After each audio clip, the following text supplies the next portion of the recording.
Pinagdurungan ng lamig ng hanging habagat at ulang dala ng bagyong Egay, ay siya namang init na mamagsasakang nagpipiket dito sa harap mismo ng gusali ng Department of Agrarian Reform. Ang kanilang sigaw,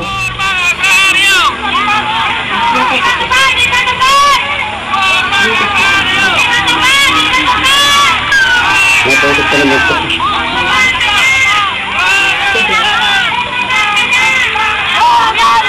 Para din yung organisasyon nila. hindi ko tuloy mawali kung bakit sa halip mabuhan ng lupa, ay mas pinili pa nilang ilaan ang kanilang oras sa pag-arali sa kanilang kalsada.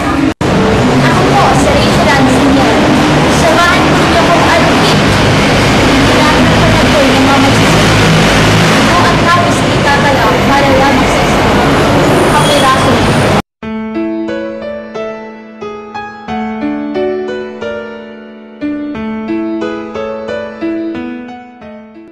Ito ang Baryo Putol sa Hacienda Yulo sa Canlubang, Laguna.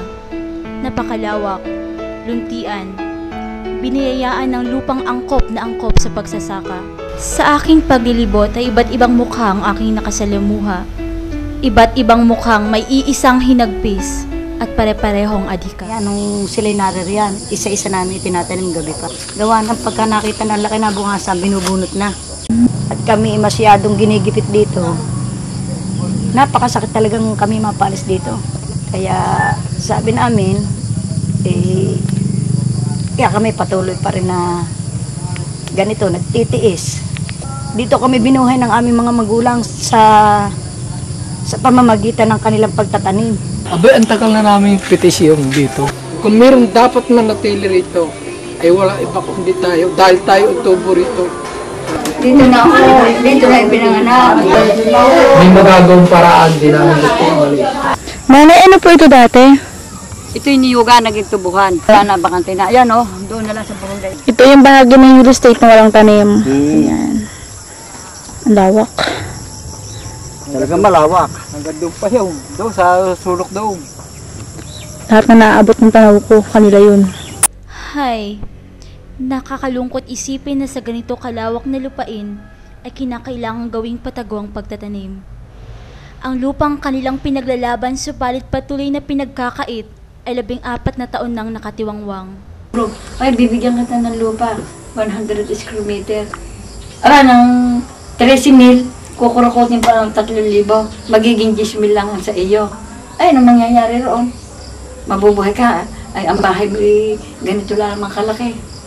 Ang Canlubang, kapares din ang kinukwento ko sa iyo kagabi, may offer na ang Ayala, nakaabot na yan sa DAR, na yung 150 square meter, 75 at saka 50. Di ba may laban niya kami sa DAR ngayon?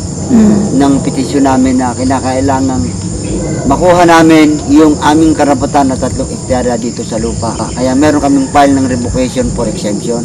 Dahil itong lupang ito no 1983 ay exempted from CART ng revocation sa Darden na ipinare-revoke namin yung exemption dahil kasi base doon sa 6657 ang lupa kung sa halos 10 taon na hindi naman nagkakameron ng development at nananatiling ganito pa rin. From 1981 nung makakuha sila ng exemption, nagkameron ng order na 1993, ang lupang ito ay ganito pa rin. Sa susunod na taon ay matatapos na ang Comprehensive Agrarian Reform Program. Sa patuloy na paglago ng mga subdivision at pabrika, umaasa akong may kahahantungan ang pakikibaka ni Tatay Romy at Nanay Gusta. Habang pinagmamasdan ko ang putikan kong mga paa, sumagi sa aking balintataw ang mga ngiti ni Baby Clarence. Ang hiling ko lang, sana pagsapit ng umaga, ang mga paslit na kagaya niya ay mabiyayaan